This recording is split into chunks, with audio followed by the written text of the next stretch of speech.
Worldwide, there is a massive deficit in maternal care in both developed and developing countries. There is currently a global shortage of 900,000 midwives, which is one-third of the required workforce. The State of the World of Midwifery came out with a report in 2014 stating how dire the need for midwives and better maternal and children's care is. However, the progress since it came out has been slow, and if the improvements continue as they are now, there will only be slightly better care by 2030. If more midwives came into the workforce, 2/3 of maternal and infant deaths could be prevented by 2035, meaning that 4.2 million lives could be saved. Some of the major reasons for the deficits are gender inequality and pay deficits. Gender inequality is a problem because women's and reproductive health is still not prioritized as it should be, especially considering how many deaths there are worldwide. Midwives improve the care of women and newborns when there are adequate resources and support. Midwives are not paid enough for all the work they do, which has led to changing professions and leaving midwifery. Going to school for midwifery is expensive, and there are not many programs to help with funding or grants, and there are a lack of programs compared to the need. One of the major factors in the decreased number of midwives and maternal care deficits internationally is COVID-19. This has created a more dire need in other health services, which midwives have been placed in, and sexual and reproductive health has been put on the back burner. Midwives in other countries provide an all-encompassing approach to women's and infants' health care and see women from puberty on. Some midwives even see children. In a lot of countries other than the U.S., midwives are the main provider in the delivery room, provide home visit follow-ups when postpartum, and insurances recognize the need and desire for midwives so they are covered in health plans. This chart shows the mortality rate of women and children in different countries. The incidence of maternal mortality is highest in Africa and Asia and higher in the least developed countries. The majority of developed countries have more midwives than OBGYNs, with the exception of the US and Canada. The midwives provide the majority of women's health and reproductive care, and OBGYNs are reserved for high-risk pregnancies and deliveries. Some countries, such as Germany, always have to have a midwife in the delivery room, even if an OB is delivering the baby. Iceland, Norway, and Switzerland have the most midwives per capita in the world. Though this problem is worldwide, the need for midwives in developing countries is especially needed due to a lack of access to care or providers available at all. A lot of women are either poor or isolated and usually have no means to get to appointments or no healthcare services anywhere close to home. This leads to women delivering at home, a lot of times without a provider. 92% of all maternal and newborn deaths were in low to middle income countries. A shocking number of these deaths were from postpartum hemorrhages. These midwives provide more of a role such as the granny midwives, where they travel to different homes and help women deliver versus in a hospital or birthing center. Africa and Asia have 78% of births worldwide, with only 42% of the 300,000 birth providers. This explains why these countries have the highest rates of deaths. Midwives provide more of a holistic, hands-off approach to birth worldwide. So a lack in investment in midwifery education is a huge problem internationally. This affects predominantly low and middle income countries. There's a lack of education, skilled educators, supplies, access to clinical sites. All of these lead to variability in the quality of care. Also, a lack of consistency in the use of the term midwife makes it difficult to discern who's been trained by the international standards. Gender equality also plays a large role, meaning there's less access to education and lack of power to make changes. So the importance of international standardized education, midwives provide primary and reproductive health care to conflict-afflicted areas and underserved areas. Standardization of education and quality of care can avert more than 80% of all maternal deaths, stillbirths, and neonatal deaths. Midwifery standardized education also improves other health-related outcomes and increases the effective use of resources by decreasing unnecessary and costly interventions. On this page, you can see an overview of the essential competencies for midwifery practice put out by the International Confederation of Midwives. In 2019, the World Health Organization published a framework for action for strengthening quality of midwifery education. On this slide, you can see the 7-step strategy for action to improve international midwifery education. So something that we mentioned earlier was a lack of consistency in the use of the term midwife.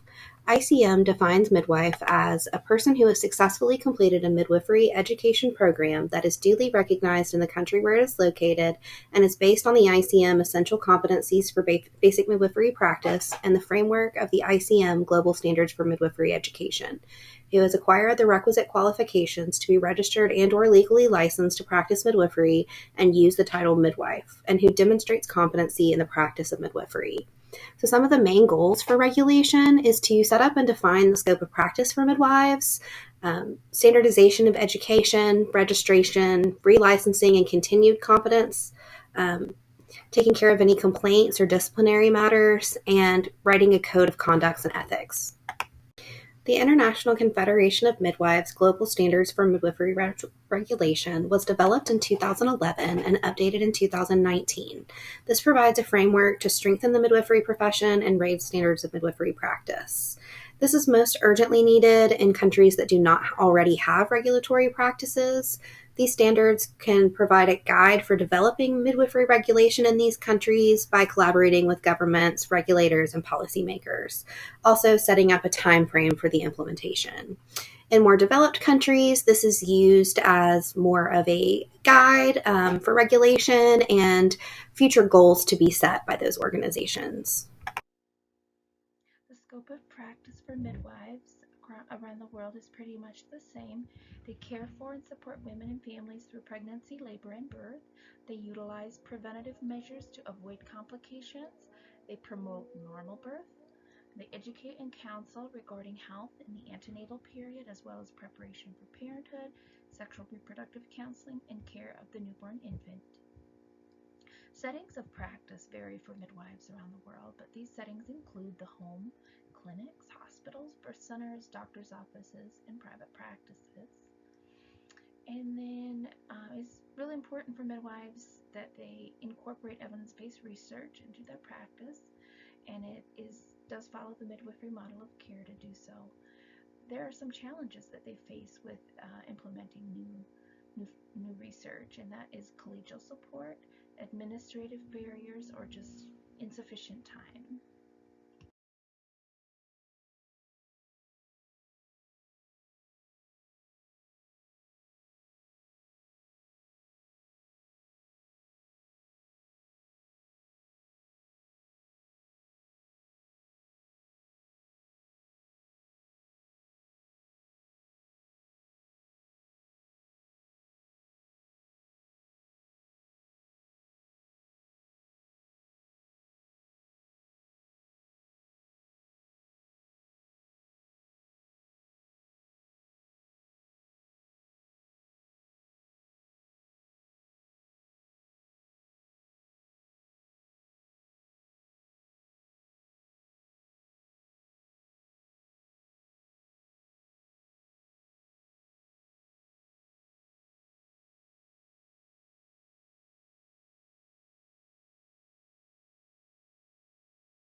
Barriers to midwifery care include sociocultural, economic, and professional barriers.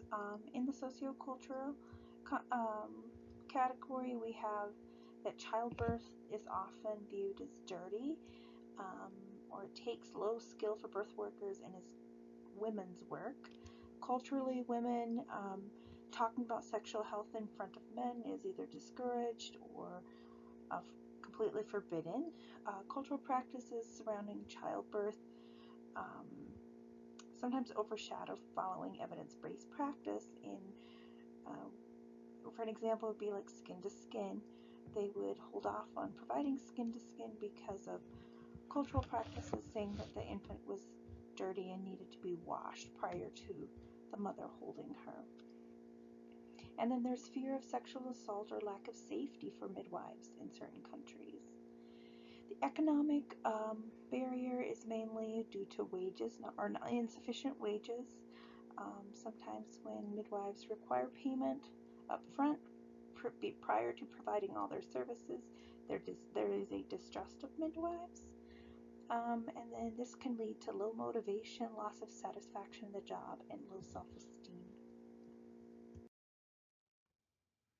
One of the most significant professional barriers is the lack of investment in education for midwives. But then there's also discrimination from doctors, lack of autonomy, lack of regulatory bodies or professional associations. There's inadequate staffing and heavy workloads. And then there's often not enough resources or unsanitary environments and poor working conditions.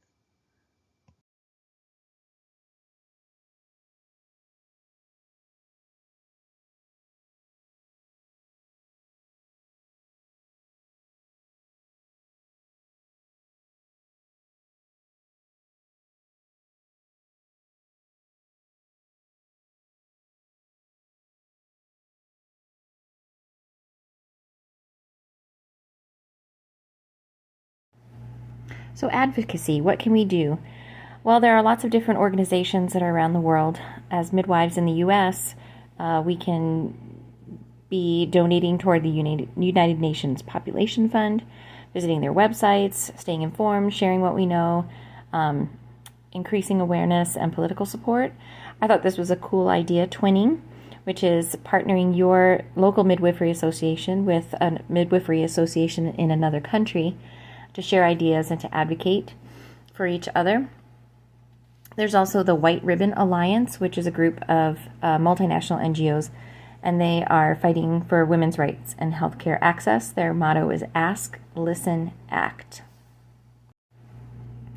These are the top 10 tips for advocacy from the White Ribbon Alliance. They asked 10 international midwives what their advice was and how to advocate for midwifery, and these are their top 10. So take responsibility, never give up, get the support of women, be one team with one voice, collaborate, be convincing, use evidence and stay positive, be strategic, stay focused on women and babies, and be bold. Associations, NGOs who work globally for midwives. There's the International Confederation of Midwives that are working in 119 countries. Our ACNM here in the U.S. has a global outreach program. There's the Global Midwives Hub, which is a website that is dedicated to data collection, direct entry from midwives around the world with their statistics and data. And then they produce those statistics that are available by content and region. They have networking and free skills education coming soon. We have collaborative partners, so other organizations that are not necessarily midwives, but that we work together with, like the International Federation of Gynecology and Obstetrics, International Pediatric Association, International Council of Nurses. There's also the UN Populations Fund, UNICEF, and the World Health Organization. And a lot of those have come together on different projects. For instance, the Populations Fund, UNICEF, and WHO came together for the Framework for Action, which is a multi-agency task force. And part of their agenda is to strengthen midwifery education around the world. The Millennial Development Goals emphasizes 3 areas in human and capital, infrastructure, and human rights, with the intent of increasing living standards. The first goal is to eradicate extreme poverty and hunger. The second is to achieve universal primary care. The third is to promote gender equality and empower women. The fourth is to reduce child mortality. Number 5 is to improve maternal health. 6 is to combat HIV and AIDS, malaria, and other diseases. 7 is to ensure environmental sustainability, and 8 is global partnership for development. Every woman should have access to a nurse midwife. The ultimate goal is to make midwifery care available to women worldwide. And midwives are the worldwide primary provider for natural birth. The ICM and Direct Relief share a mission to improve maternal and newborn health globally. They work together to empower midwives to inform policymakers of their vital role in saving lives and strengthening communities. InternationalMidwives.org is home of the International Confederation of Midwives. The ICM envisions a world where every childbearing woman has access to a midwife's care for herself and her newborn. Their strategic plan of 2021 to 2022 has 3 priorities. Priority number 1 is to drive innovation and sustainability for the future of midwifery. Priority two is to develop, strengthen, and support the rollout of a new professional framework for midwifery. Priority 3 is to foster a movement for midwifery, enabling and strengthening partnerships, advocacy, and communications for midwifery with women's voices at the center. Cross-cutting is the promotion of gender equality by employing a gender lens and prioritization across all elements of the strategic plan. Autonomy in midwives simply implies that midwives determine and control the standards for midwifery education, regulation, and practice. The International Code of Ethics for Midwives includes 4 main topics. The midwifery relationships covers the partnership with individual women, their families, and other care providers. The second is the practice of midwifery, which covers the care that is provided by midwives. And the third is the professional responsibility of midwives, holding confidence in client information and being responsible for their decisions and actions. The fourth is advancement of midwifery knowledge and practice. They are to advance their knowledge based on activities that protect the rights of women and persons. The code addresses the midwife's ethical mandates in keeping with the mission, the international definition of the midwife, and the standards of ICM to promote the health and well-being of women and newborns within their families and communities.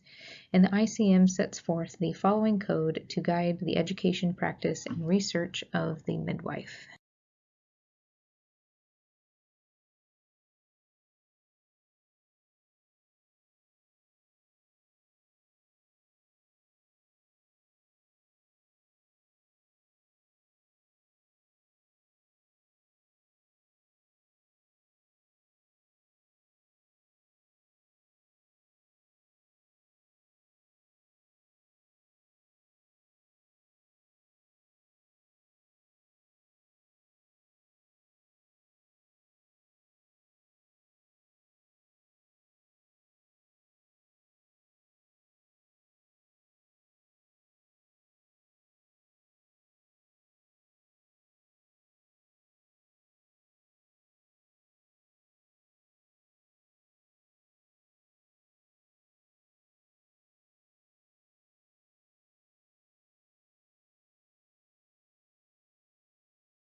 Bill of Rights for Women.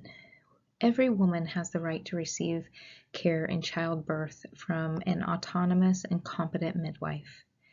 Every newborn baby has the right to a healthy and well-informed mother. Every woman has a right to be respected as a person of value and worth. Every woman has a right to security of her body. Every woman has a right to be free from any form of discrimination. Every woman has a right to up-to-date health information. Every woman has a right to participate actively in decisions about her health care and to offer informed consent. Every woman has a right to privacy. and every woman has a right to choose the place where she gives birth. Bill of Rights continued. The midwife rights. Every midwife has the right to a midwifery-specific education that will enable her to develop and maintain competency as a midwife. Every midwife has the right to practice on her own responsibility within the International Confederation of Midwives' definition and scope of practice of a midwife. Every midwife has the right to be recognized, respected, and supported as a health professional, and midwives have the right to access a strong midwifery association that can contribute to midwifery and maternity policy and services at a national level. Women's and midwives' rights together. Midwives and women have the right to a system of regulation that will ensure a safe, competent, and autonomous midwifery workforce for women and their babies. Midwives and women have the right to national midwifery workforce planning to ensure sufficient midwives to meet the needs of women and babies. Women and midwives have the right to be respected by governments and government institutions for health and education. The midwifery profession has a right to be recognized as a separate and distinct profession.